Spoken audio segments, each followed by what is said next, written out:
but they just don't know. People seen it, but they just don't know.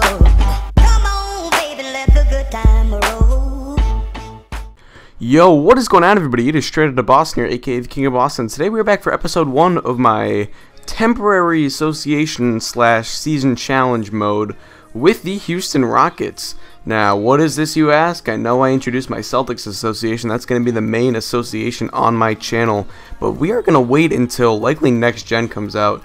And I'm pretty sure I'm going to do next gen for that. The only situation where I don't see that happening is if there's some sort of problem like getting draft classes on next gen or something. But anyway, I'm pretty sure we're going to be doing the Celtics Association on next gen, so we have about a month and a half until then, and I want to bring you guys some association content. So we're going to be taking over the Houston Rockets. We're going to play through a season with them and see if we can get them a ring in just this one season. Now, obviously, we're going to take a look at the roster here. The disgruntled, or formerly disgruntled, superstar Dwight Howard has been added to the team through free agency. James Harden is a young, budding superstar, probably a top 10 player in the league. We got some nice role players like Aaron Brooks and Chandler Parsons, who is a big key piece in bringing Dwight Howard over to Houston. The two are pretty close friends, it seems, so that'll be an interesting piece that we may look to trade in the future, and we'll talk about that in just a moment. But anyway, you can see here what the Rockets roster looks like.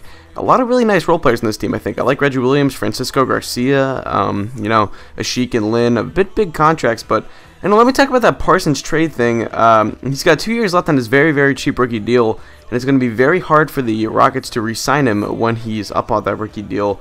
So we may look to use him as a trade chip. We'll see what happens. If I can really get a third superstar on this team, I'll use Parsons as a trade chip.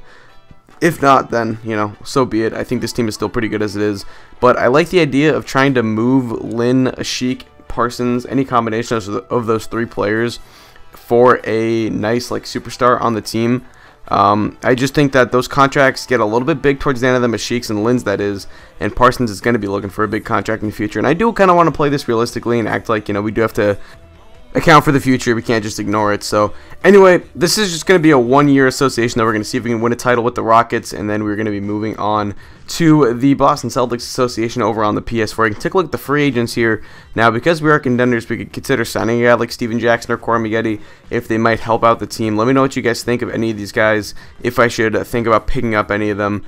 Anyway, that's pretty much that. So that's the roster structure.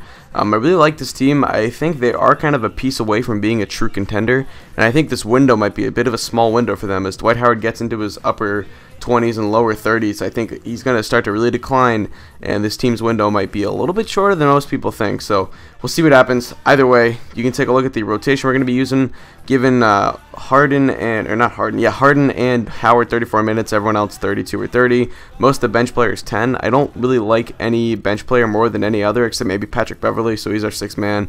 You can see what our sim control is going to look like. Harden, Howard, and Parsons will be our scoring options. We're going to try and run and gun a little bit. I think we have a nice up-tempo team. I like Howard and Harden in transition. I really like Parsons in transition. So I think we're going to try and run a bit of an up-tempo offense.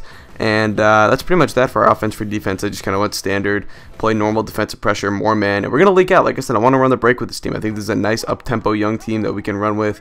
I like Ashik in transition too, if he can make it that far. But anyway, we'll see what we do. If I can't pull off a big trade, I might try to look at an Omar Ashik for like a Ryan Anderson trade or for an Ilyasova trade, just so that I can stretch the floor at the 4 a little bit more. I'm a little bit concerned about spacing issues, trying to play Ashik and Howard at the same time. Although it's such a potent rebounding combination, it's not one that can space the floor very effectively, and I think this team would benefit from having a stretch 4 on the team. That's why I think they're actually going to run a lot of small ball this year with Parsons at the 4, maybe Garcia, Harden, and Lynn, or Garcia, Harden, and Beverly, or something like that. So anyway, there's a lot of options with this team, a lot of combinations we can run. But I'm not going to talk too much longer. I just want to, reinforce the idea that it's a 1-year thing. We're trying to win the chip this year, seeing what we can do, seeing if we can take down the Heat, prevent the three-peat, and see where we can go. And then when we're done with that, we'll probably be right around the time when next gen comes out, and we'll get right into that. So anyway, the first episode, or the first gameplay, the second episode, I think I'm going to post probably at the same time I post this, or maybe like 30 minutes later. So keep an eye out for that. Anyway, that's pretty much going to wrap up this video for me. Thank you guys for watching. Hope you did enjoy, and this was Mal. Peace.